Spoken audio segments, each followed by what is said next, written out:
I'm Stephen Downey, and you are very welcome to episode 34 of the Mindful Living Guide. This week, we're joined by Donna Bacon of Sensitively Strong. Absolutely beautiful soul, and I just love this conversation. We touch on many different topics. Of course, we talk about highly sensitive people, we talk about embracing our differences and our superpower. We also talk about working with our nervous system and how stress can affect it, as well as the effects that search for perfectionism can have on our day. We also touch on how nature can help us, and it's a lovely episode, so I really hope you enjoy it. And thanks as always for supporting the show. And all I can say is sit back and enjoy this week's episode of the Mindful Living Guide.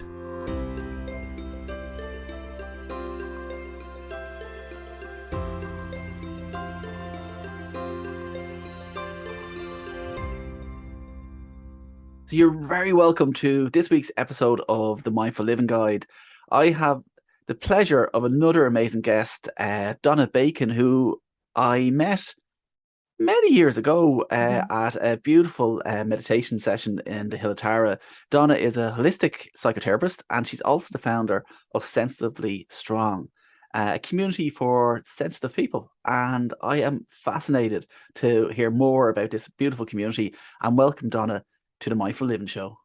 Oh, I'm so happy to be here. Thanks, Stephen. I'm so glad to be here. It's great. And we're literally just saying that the two of us have kind of said, right, I'm not going to prepare too much. I'm just going to have a good chat and Yeah. see what comes up.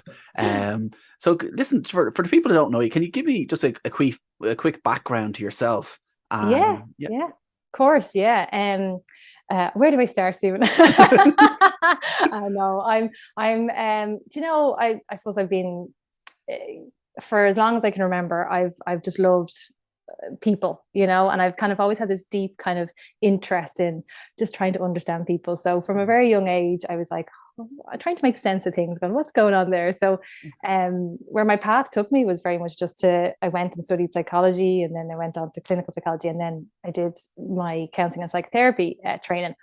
And but like that, along our professional journey, we also have our personal journey. So life's happening, and I'm learning as I'm going, and then I have two wonderful kids who keep me on my toes and teach me along the way. And then just following my heart. It's kind of like what we were saying about just trusting. It's like life keeps showing me where I need to be going, and I'm just kind of trusting as I go. So my work and my personal life are kind of going hand in hand. They're evolving and they're unpacking over the years. And I'm just trying to do what I can to follow my heart and be true to myself in what I do, So fantastic. And could I ask where the interest came towards kind of helping sensitive people?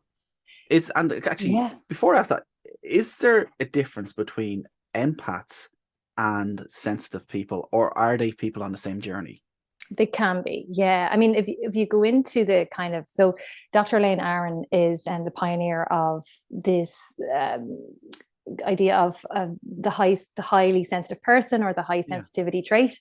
And she would say that there is a difference, but I mean, I don't want to kind of put people into boxes too much. It's kind of, I try and just connect with the person who's there with me and their experience. And sometimes it can help to say, I'm an empath, or I'm a highly sensitive person, or I've got neurodivergency, or whatever. If that helps you to be you and to understand yourself deeply, then that's empowering. It's wonderful. But my experiences is that, there's such an overlap. It's like if you're a more sensitive person, you tend to be just more connected with just the richness of life, shall we say? Like it's like you tend to be a deep feeler, a deep thinker. You tend to kind of sense energy. You can sense, like, when you walk into a room, you go, oh my God, I could cut the tension with a knife. It's like, and so I think that some of us are just more like connected with that. We can just sense it more. And so I suppose I try to just meet the person who's in front of me and their experience, rather than saying you're this or you're that, Yeah. so yeah. And it's amazing that so many people though are searching for answers for Yeah. why do I see the world differently? I think Yes. it's like when we're growing up in kind of a school environment, it's very Yeah. much kind of a team that we all should be doing a certain thing or a certain way. Yeah. And like, why do you think that is? I've just as we go on in life, I've noticed more and more that I find it more as a superpower to be different. Yeah. That's Yeah. that. Yeah. Do you think a lot of people out there searching for that answers?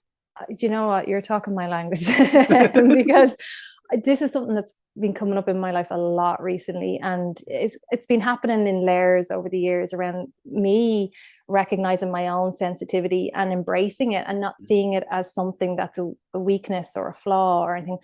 But I think I don't think it's just people who maybe identify as highly sensitive. I think it's for every human being. I think all of us essentially want to be loved and accepted for who we are. And we're all different in some way, So I think it just maybe, as you pointed out there, it becomes a bit more obvious, or maybe we can see it more for those who maybe don't go along with what society tells us we need to do or how we should be. And my passion is that whoever I connect with, it's like, okay, can we, connect with the essence of who we are, and it's like, find the courage to be free to be who you are, because we all have such unbelievable gifts and strengths and things to bring to this world. And it's like, rather than kind of living a life where we're kind of handed down, this is what you should be, or this is how you should act, or sit here or dress this way, it's like, I think it's just finding the courage to say, well, this is who I am, and I want to share that with the world. And for me, my experience in myself and those I work with, that takes a lot of courage, So it's like trying to, as you say, feel it's okay to be different, because we're all different. We're just who we are, So yeah. And if there's someone out there who is actually struggling to find themselves like that, is there any tips you could give them? I think, because I was thinking about what you do, Stephen, and just that the mindfulness, and I was thinking about what does that mean to me? And I was like, for me, being mindful is just staying connected, so deeply connected with yourself, like you're what's happening inside, what are you thinking, what are you feeling, what's your body experiencing, and how is that impacting how you are in the world. So I think at a very, very starting point, it's like, get curious, like just stay tuned in, stay connected with your inner world, your inner experience, because I think the more we are mindful and we stay connected with, deeply, deeply connected with ourselves and our experiences, then we're kind of empowered then to say, well, how am I kind of showing up in the world? How am, and how is this impacting what's happening all around me? So I think that's a really important starting point, because we go through our days just sometimes on autopilot, myself included. Like, it's just got to get the kids to school, or we got to go to work, or I got to do and it just becomes very just habitual, whereas we forget that there's just such a rich world inside us to understand, and we can be so empowered when we start, like, looking at, okay, what's that part of me showing up there? Why did that trigger me? Why am I so annoyed? Or why am I so irritated by that? Or why am I so sad about that? Or why am I so happy about that? So I think at a really starting point, it's like, just stay tuned in to yourself. Just try and stay tuned in as much as you can. Yeah.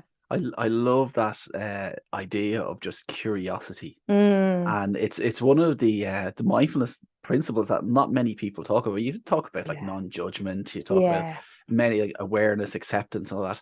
But I think curiosity is very important. And it's just kind of showing up for yourself and kind of saying, I'm triggered by that. Why am I triggered? And kind of just, as they say, peel back the onion a small bit.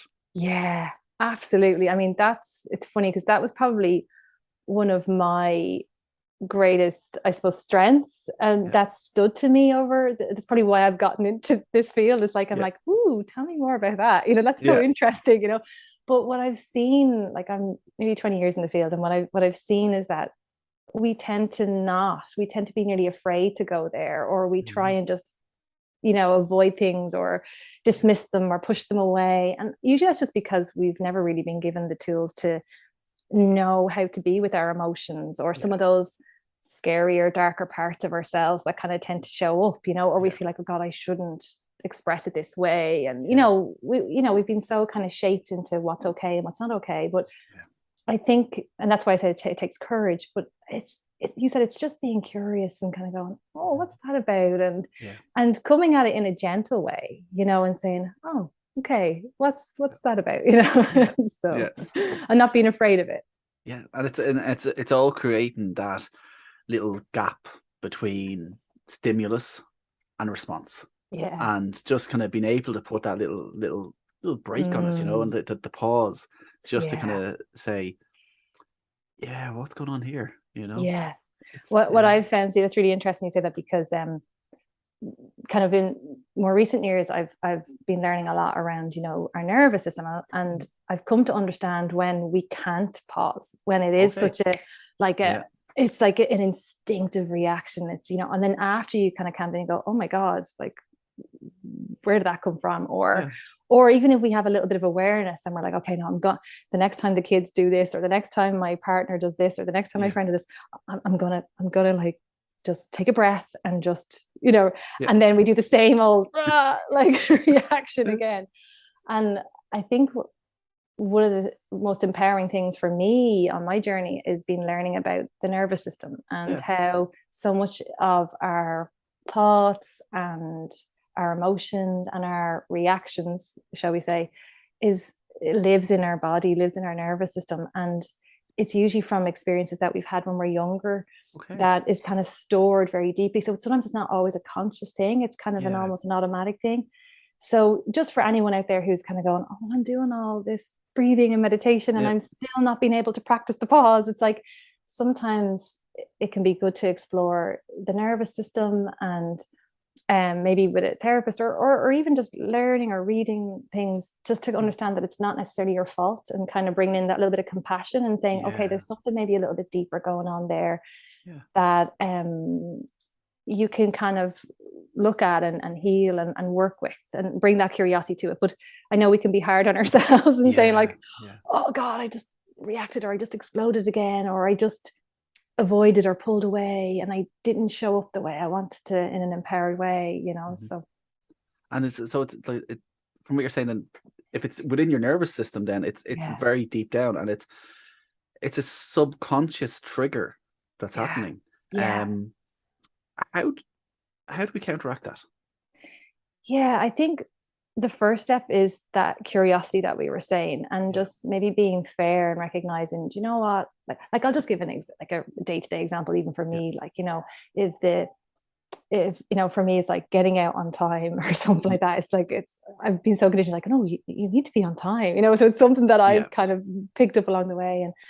And if the kids were just messing or struggling or just couldn't get out, like, even though I would rationally know this is okay, and I Yeah. talk myself down, it's okay, but I've come to understand over the years that there's something deep rooted in me, that it was like every time it would happen, I'd just be like, oh my God, come on, let's go, let's Yeah. go, So I'd have this big reaction. Um, Even though I would be aware that, okay, I should breathe, I should pause. Yeah. And then when I kind of explored it on my body and my nervous system, there was a deep wound that was being triggered for me, Okay. something in me that had happened, that it was like, okay, it's like my body is going into a survival response. It's trying Yeah. to keep me safe.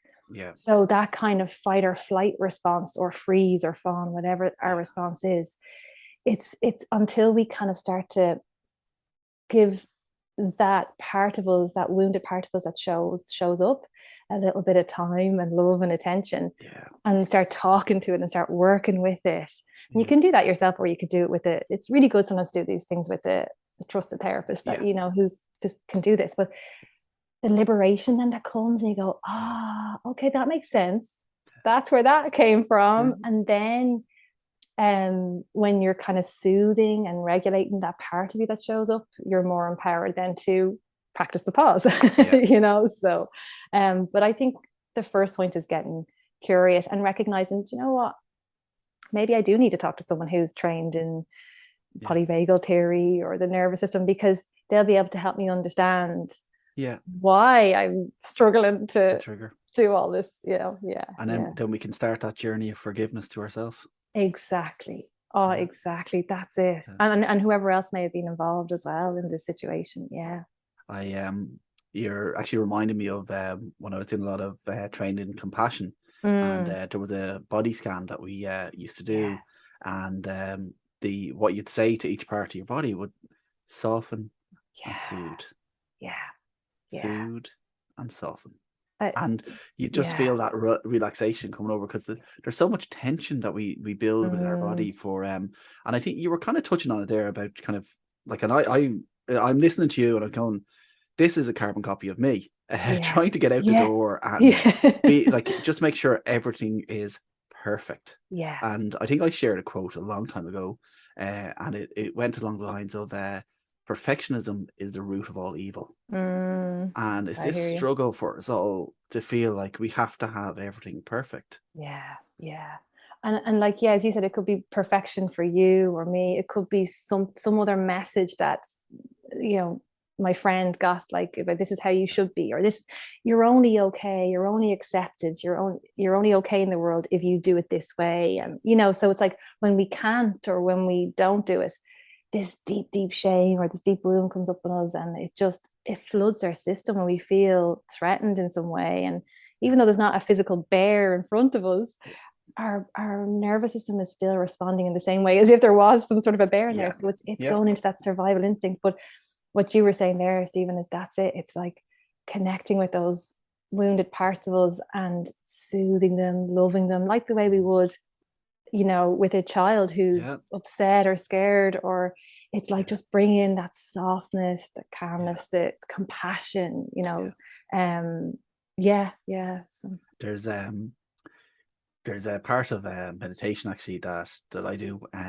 It's part of the training that I did with the Mindfulness Association in the UK, and there's 3 steps at the very start of it, and one of them is where you're just basically regulating your breathing. And it's like you're in for 4, out for 4, and I always imagine exactly what you just said. You're soothing a baby. It's exact that kind of rhythm that just the, like, we're so naturally able to do this to another human being, especially something like a vulnerable baby, but the power to be actually able to do that to yourself, and just to be able to give yourself just that soothing, just that sense of safeness and comfort. That's essentially at the core of when you work with the nervous system. It's helping your body and your whole being return to a sense of safety, because it's as you said, it's like when we're born, like, this is what we need to feel safe in the world. And I think if we haven't, for some reason, maybe our caregivers did their very, very best, but if they weren't shown it, they weren't able to show it to us, and then we didn't learn. So we're now adults walking around the world with these little scared parts inside us that, as you said, just need to be comforted and soothed. And for me, myself, and then the people I work with that I'm so lucky to work with, it's teaching ourselves to be able to do, to comfort and soothe yourself. And then that's the most empowering thing, because you feel like, okay, no matter what comes at me, I can handle it, because I believe that I have those tools inside me to return to that place of safety, comfort. I'm okay. The world's okay.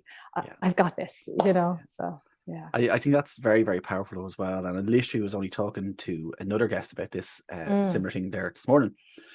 It's about that ability to realize there's so many people that they feel that the healing is a destination, and that once I do this, I will be fine, and I'll get to this stage where this won't happen anymore. But it's about building up those tools within yourself to realize that there will be suffering in life. We will have days where we are tested, but it's about having those tools and that awareness to know that it will be okay again. And like the phrase that we say all the time is, this too shall pass. And that's it. And because you know, even personally, like in the last kind of couple like months, I've gone through a really, really difficult time. And I think if we try and keep the mindset, and this is hard when you're triggered and you're struggling and you're just in the depths of it, you know, you feel like, oh my God, just get me out of here. Just want this Yeah. nightmare to end. But I think when we, as you say, when we learn these tools to support and soothe ourselves, we're able to kind of keep that higher perspective. Okay, what's this teaching me? How can I grow from this? Like, you know, as I said, I've done training and I've been doing this for a long time and I'm still learning so much, you know, like but if we stay open to that growth, Yeah. then it's so amazing, because no matter what comes our way, those challenges, it's like, okay, there's something else here that I can learn and grow from. Yeah. And if I stay curious, you know, if I say, Yes. okay, what else Yeah. can I, It how else comes can I back to grow here? the perspective. You know, Yeah. it's like it's. I think when we soothe our nervous system like that, Mm, we develop a perspective of that curiosity, of yeah. that what's happening here. Whereas when there's tension there, I Yeah. know from this this is personal Yeah. experience speaking, that Yeah. it's gut reaction. You know, Yeah. it's like why did they pull out in front of me? Yeah. Yeah. Whereas then when you're practicing Mm, gratitude and you're practicing yeah. love and self-kindness, that you come from a space of, I hope their day's going okay. Yeah, yeah, You yeah, know? yeah. It's a totally different. That's it, and that just shows you, like, if you were talking with the nervous system, like you would say, okay, you're in like a safe and social state, so you're like you're feeling safe, you're feeling secure, so suddenly you're able to engage with others and connect, and that sense of oneness, and we're all in it together. It's like, oh Yeah. God, I hope you're okay. But when you're in that like triggered fight flight state, you're like, oh my God, Yeah. what's he doing to me, or what she do, you know? It's like, oh, it's a totally different way of being in yourself Yeah. and in the world. So it's just so important to be able, I think it's really important to be able to recognize, when am I in that kind of soothed, comfortable state. And sometimes it can be really subtle, Stephen. Sometimes it Yeah. can be like, I'm fine, like I'm calm, but actually there's a tension, even a low Yeah. grade tension in us, and it just affects, you know, we're a bit more reactionary, or everything feels a bit more urgent or has to be done, or like we were saying about getting out the door, come on guys, out the door now. You know. And But yeah. I know when my wife Amanda listens back to this episode, she is going to laugh so much, Yeah, because that is yeah. exact. She is as cool as a cucumber, as they say. Oh no. And whereas I'm like, we have to be there, we have to get out the Yeah, door. yeah. And like you said, like I'm practicing this for many years as Yeah, well. yeah, And I'm recognizing all those traits in me, but like yeah. that's why I practice. You That, know, it's they exactly, don't call it a exactly. destination, they call it a practice. Yeah, and you're so right, because I think some of these things are just so deep rooted in us that it's just going to be an ongoing practice, you know. Yeah. But the other thing is just to bring in, because you had asked me about this sensitive piece, like Yeah. the research has shown us that those of us who do have that you know, sensitivity trait, or more highly sensitive or a bit more empathic, we do have more finely tuned nervous systems. So what that means is that we're picking up and taking in so much more in our environment, and then we're processing at a much thorough, like the neuroscience has shown us this. We process it on a very deep and thorough level. So what that can mean is that because our nervous system is working harder, it can become overloaded quicker. And Mhm. what that means is then we can kind of go into those more activated anxiety, kind of stressed Yeah. states quicker than maybe those of our partners or our friends who don't have the traits. So that's, I think it's really powerful when we understand that, Yeah. because we're like, okay, what can I do in my day to help me stay as soothed and kind of regulate as I can, because Yeah. my brain is working harder and it is taking in so much, and it's trying to, you know, keep me safe all the time. Yeah. And it's, as I said, it's a gift, but unless we understand it, it can feel like an absolute burden. You know. Yeah. And Yeah. just in terms of understanding, actually, because I was reading just on your website and your bio, you Yeah. were talking about when you first discovered Dr. Elaine Aron, Mm. and it was about the language to communicate Yeah. made a big difference. Yeah. For me, it was like an aha moment, because I think Mm. up until then, I always saw it as like a weakness. I always felt like, okay, I would get anxious quicker, or I'd feel overwhelmed quicker, or um, and saw, you know, it was that was my story, that was my narrative that I had to explore. But then when I understood that actually this is just that I have a more finely tuned nervous system, I have a nervous system that actually, there's a real upside, there's a real strength that I'm actually picking up, you know, I can see in subtle body language as well. And that's what makes me, that's why I'm so privileged to be in the job that I do, because it really helps me. You know, I pick things up and we can see patterns that other people miss. But that also means that our brain is working really, really hard. And unless we have that downtime, like as you said, like the meditation, or for me, just being in nature or walking, like unless I do that, then I'm going to see all the downsides of this trait, or how I'm wired, whether it's the trait or not, or just, you know, we all have upsides and downsides to who we are. But unless we take care of what we need, of course we're going to see those downsides. For me, it's that overstimulation. It's just being overloaded, and especially because we're deeply empathic. You were saying with the empath, we tend to be really, really empathic, so we're picking up and feeling other people's emotions all the time. Like the neuroscience has shown this as well, is that our brain actually mirrors like what we see in front of us. So if someone's upset or someone's distressed, or we're nearly sensing and feeling that on a very deep level ourselves. So, you know, that can be tiring. So it's really important to just honor that and say, okay, this is a wonderful thing about me, but what do I need to stay within my window of being you know, full up and being okay and feeling not overly triggered by the world, you know. So. And one of those tools you just mentioned was nature. Mm. And I'm a big believer in that as well. Yeah. I love getting out in hikes or running, and I'm trying to reinvigorate my running career at the moment. It fell apart for a while, and I'm trying to get back at it. But one of the things that I've noticed, like I live very close to Phoenix Park, and it was just running in nature, running in like along a trail, and I don't even know myself why, but is it the oxygen? Is it the trees? What is it about nature that just helps us so much? Yeah, and so the research would have shown that actually, it's. I mean, I think it helps everyone. I mean, obviously, I was understanding it in terms of the highly sensitive piece, but what I came to understand as well is actually there's an amazing lady called Alison Davies. I've learned loads from her. She's listeners, check her out. She's phenomenal. But she was saying about how nature is like, in terms of our brain and our nervous system, it's like, you know, the most primitive, oldest parts of our brain, which is the parts that send us into those fight flight responses, or like, think about how long nature's been around. Like, it's been around like since the beginning of time. So when we go out into nature, it's so familiar to our nervous system. It's so like predictable, and it's like we know it at such a deep like evolutionary level, compared to, say, the modern society, which is like, you know, yes, it's around a long time, but like electricity and the cars and air and TV and all those things that are just more stimulating, that our brain just maybe wouldn't be as used to it compared to nature, which is like just, you know. So I think it's that sense of home, that sense of, I know this, you know, it's like, oh, okay. And how nature, that the pace of nature, it's predictable, and with predictability comes a sense of safety for our brain. So I remember her talking about that and going, oh, that makes so much sense. And that ability just to switch off, because I know I've teenagers, and they're just impacted so much on a daily basis by so much information.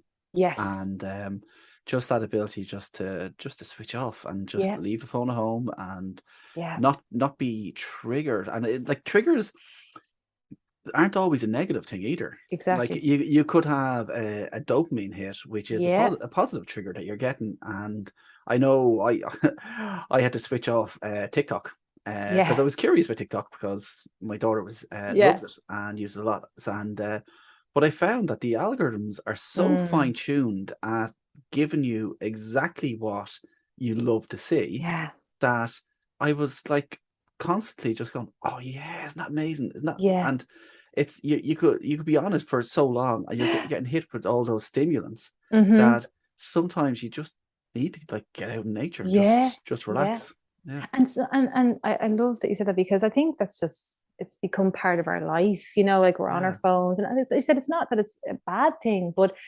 where I see it can be a challenge, myself included, like, you know, when you're on the phone or you're kind of, everything is at a faster pace, you know, that when you do go to nature or sit down and just be, it can feel really uncomfortable, because our nervous systems are like, they've become accustomed to go, do, and the mind is going, and it's like, to actually slow down and let, as I say, let that kind of, let the dust settle. Yeah. That's not always comfortable. It's actually like, oh God, no, get me out of here, you know, because there's this urge in our nervous system to go. So that's why it's, when we understand that and we learn about why that's happening, we can try and work with that and work with the body, and to kind of say, okay, how can I be patient and compassionate and just learn the different, and the more tools we have, the better, because what works on one day is not going to work another day. So for me, sometimes, you know, just if I've been going, and I know that really activates my system, just sitting down trying to meditate can be really uncomfortable. So sometimes, like, just going for a walk and being like a mindful walk or something, can be a good stepping stone to being able to, sometimes we nearly have to get rid of that excess adrenaline in our bodies through gentle exercise or something, and then you're kind of at a much more grounded state that you can sit and be quiet or whatever it is. Or even just take our shoes off and walk in grass. Yes, you know? I love that. I love that. Just grounding ourselves. Absolutely. I know my good friend Helen Colgan is she's amazing. She has taught me so much about barefoot walking, and I love she's it. actually coming on the show in a couple of weeks' time as well. I did an interview with her at the end of last year, actually. We had a great chat, and I'm really looking forward to it, because I'll leave the story about how we met until then. I think you know it about. I do. It's brilliant. Yeah, it's I brilliant. need to talk with this guy, but we'll leave that for another day. But as you said, we're all learning from each other, aren't we? We're all teaching each other, you know. But I think it goes back to what we started near the start about, like, it's about being in tune with your core values. And when you start operating from that kind of point of view, like, it's like when you walk into a room, and like you said, you can tell the tension, you can tell that, but you can also tell the positivity, and you can see somebody who is just glowing, just absolutely glowing from the inside out. And it's a beautiful thing to see. I'm loving this conversation, and I don't want it to end, but I do have to ask you a question that I love asking all of our listeners, because every time I ask this question, every single person has a different approach to it, and it's about mindful living. And so, Donna, if I say the term mindful living to you, what does it mean in your life? For me, in my life, because I would have probably before, I would have been hard on myself, going, am I being mindful? You know, and I've come to understand my sense of mindful living is like what I was saying to you before. It's staying deeply connected to myself. So really staying connected with what's happening inside me. What am I thinking? What am I feeling? What's going on inside my body? And the more deeply connected I can be with myself, I'm more able to be more deeply present and connected with the world around me. So mindful living for me is that relationship with myself. It's like, okay, how can I stay connected with me? Wow. Powerful. And that's, if any, actually, because people are going to be listening here, and they'll want to connect to you, they want to talk to you, and I'm sure I have a lot of listeners who are on the same wavelength, and they may seem like, do you know what, I actually am a sensitive person. How could they connect with you? Well, you know, go onto my website, sensitivelystrong.com. I'm on Instagram. I think it's Donna Bacon _sensitively strong, if I've got that right. And Facebook, so just reach out. I'm there. Happy to chat, and connect to you. Well, what I do is when I put all the show notes together on the page, I will have a link at the top of this podcast, and people will be able to link in there and contact you. And I've really, really enjoyed this conversation. And from the very start, we kind of said, let's just see where the conversation flows and where it goes. And I absolutely really loved chatting to you. And it's I really hope that this conversation opens up conversations for other people, and to realize that those sensitivities inside them, those the empathic nature that they have, it's a superpower, you know. And once we embrace that, we can really have a great time. Yeah, me too, Stephen. Oh, it's been so wonderful like that. I knew we'd connect and we just see where it takes us. So thank you for you're very being welcome. you. And Donna, thank you so much for being on the Mindful Living Guide. So as you can tell, I absolutely loved chatting away to Donna. She is just a beautiful, beautiful soul to chat to, and I really hope you got something from it. She's an amazing person, and she's really, really great at helping people. And if you feel like you want to reach out to her, please, by all means, reach out to her. And listen, thanks a million for supporting the show. As always, please share. It just really, really helps to get the conversation out there, and for people that really need to hear it. Also, if you're on Spotify or on Apple, I'd really love a review, and it would really, really help the show to go up the rankings if we get a few positive reviews. And I really hope it will be a positive review, that you've enjoyed the conversations that we shared, and it's made a little difference to your day. And whether it's a walk or whether you're sitting down with a cup of tea, listen to this. I really hope it has brought some positivity into your day. So we'll be back again with some more great guests, and just sharing the importance of life and how mindfulness can help us in our everyday life. I'm Stephen Downey, and this has been the Mindful Living Guide.